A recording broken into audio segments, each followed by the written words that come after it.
Well, I've always been interested in alternative healing. First of all, I came out of the womb with a massive distrust for big pharma. I came from a pill popping family, and everybody was popping pills all the time in my family. And I'm from Canada, and you could get codeine over the counter.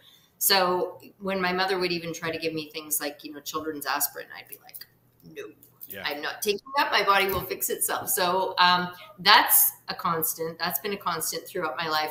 I have had a voracious appetite for learning, and anytime I would learn something new, I would always want to teach people and share that information. And as a child, that just seemed normal to me. I only found out, later in childhood, and when friends would point it out to me that they loved the fact that I was so curious and would always ask a lot of questions. I would always ask tons of questions, and I would never just take anything at face value.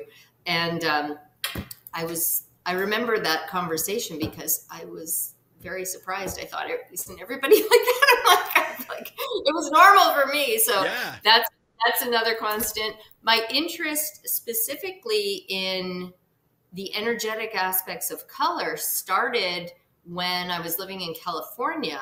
I was working as an engineer. I used to design submarines for Lockheed. This has nothing to do with designing submarines for Lockheed. I just happened to be taking an evening course that was being taught through this adult extension thing or whatever. It was so bizarre and random. Well, nothing's random, but how I came across it.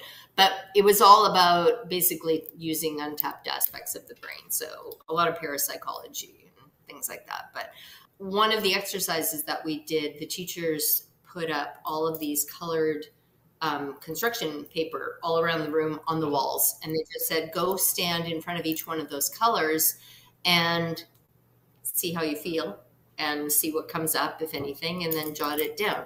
So that was really the first time I noticed, in a really strong response to individual colors. And that was kind of the beginning of a lot of exploration for me. I ended up moving to Italy for 7 years